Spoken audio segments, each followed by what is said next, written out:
Donc, Upscale IA. Donc, pour l'instant, on est dans la version originale du web. Ça ressemble à ça.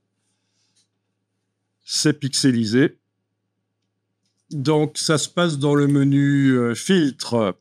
Il faut aller chercher Neural Filters. Alors, pourquoi est-ce qu'ils ne sont pas accessibles chez moi? C'est parce que peut-être dans la palette des calques, c'est le masque qui est enclenché.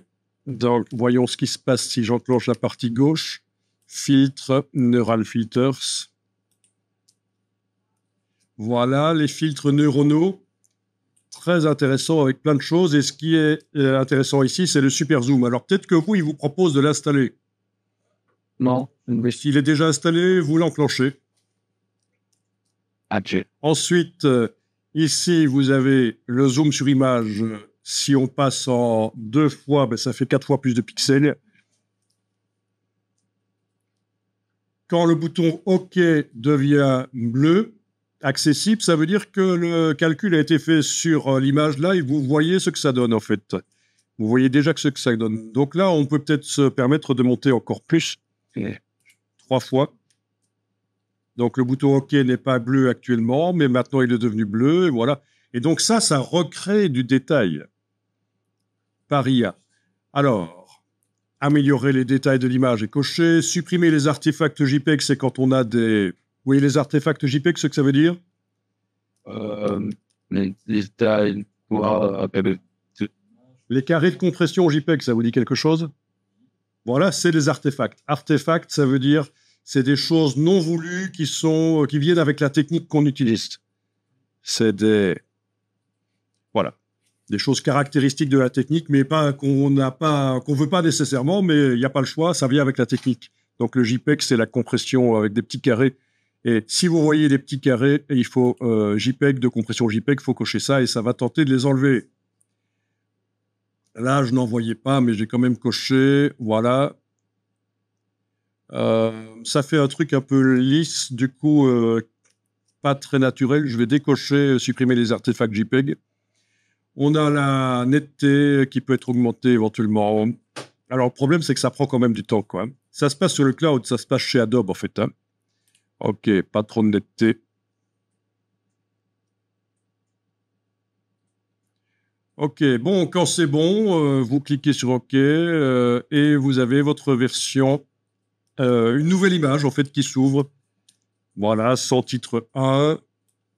Je vais tenter de la mettre sur le côté. Voilà. Et on a l'original ici, Upscale IA. Je vais la mettre aussi sur le côté, là, comme ça. Voilà, on va faire comme ça. Voilà. Et on va voir ce que ça donne quand on compare les deux. Donc, vous devriez remarquer que ça vous invente du détail, en fait. Hein. Ça, c'est génial.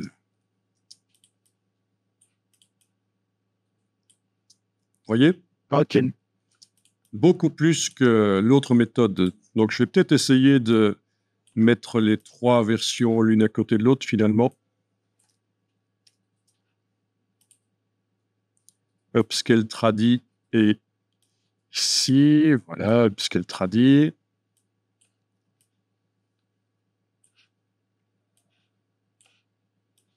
Là, j'ai une configuration particulière de Photoshop. J'ai été enclencher quelque chose et au niveau des fenêtres, ça influence. Je vais vous montrer après. Ah, ok. Ça, c'est l'upscale traditionnel. Voilà, oui. On voit que par rapport à la gauche, l'original, il a lissé, il a fait réapparaître des poils, mais c'est quand même complètement différent de ce que l'IA a fait, vous voyez. Donc, vous ne connaissiez pas ça. Ben, vous pouvez me remercier parce que ce qui va se passer, c'est que vous allez pouvoir prendre des vieilles photos de famille, par exemple, et les upscaler. Alors, vous allez voir, il y a aussi la colorisation par IA qui est dans les Neural Filters. Vous allez pouvoir faire de l'upscale de vieilles photos de famille et les imprimer vite fait et donner ça en cadeau à la Noël. Donc, c'est des cadeaux pas chers. Je vous fais économiser beaucoup. Noël ou autre chose, hein. Voilà. Enfin, vous voyez, c'est... Voilà. Donc, ça réinvente du détail, vraiment. Par rapport à l'upscale traditionnel à droite, l'upscale traditionnel, il faisait avec ce qu'il avait. Hein. Ça se voit vraiment ici, à la texture du museau, là, en IA. Ici, en upscale traditionnel, ça faisait un truc un peu grumeleux. Là, dans l'image originale, c'était des pixels bien gros. Voilà. OK.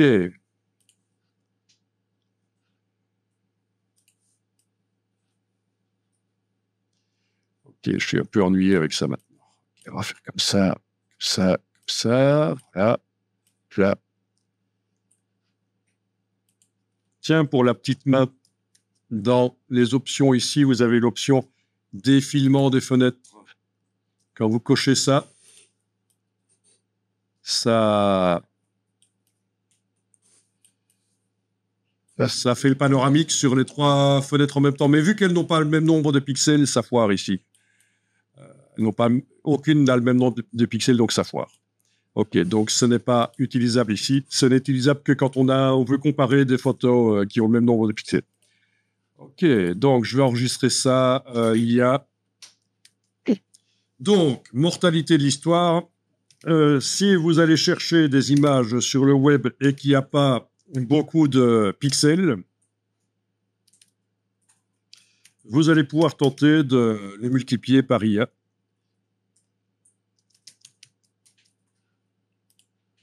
Alors en fait, déjà les images sur le web, il faudra en principe aller prendre des images que vous avez le droit d'utiliser, bien sûr. Hein.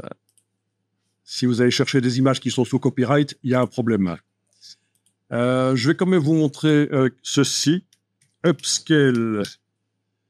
Upscale, c'est une IA qui est sur Windows, elle est gratuite. Sur Mac, elle coûte 15 € une fois pour toutes.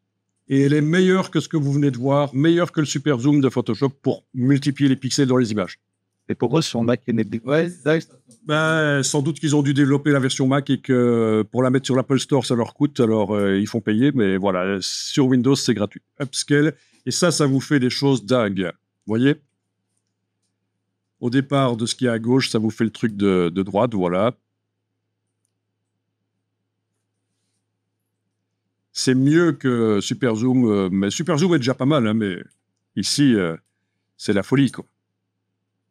Alors parfois, on voit vraiment que ça invente du détail, quoi.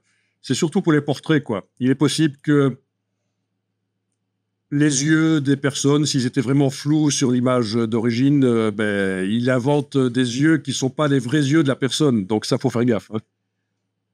Si c'est juste une image d'illustration qui montre un mannequin, je veux dire un modèle, c'est pas grave. Mais si c'est grand-père que vous améliorez par l'IA et que ses yeux sont plus les mêmes après, c'est plutôt ennuyeux. Ok, donc comme ça, je vous avais l'information sur Upscale. Okay. Ça existe aussi pour la vidéo. On peut aussi upscaler de la vidéo et améliorer de la vidéo. Ça se fait de plus en plus. Des vieux films des années 80, ils sont ressortis en version 4K grâce à l'upscale. Et c'est assez critiqué d'ailleurs. Hein. Je sais pas, vous avez peut-être vu des films comme Terminator, notamment version upscalée. Il y en a qui disent que voilà, ils ont upscalé, corrigé les couleurs, et c'est plus le même film. Donc il y en a qui se plaignent, ils disent j'aime autant regarder le vieux film avec moins de pixels, quoi. Voilà.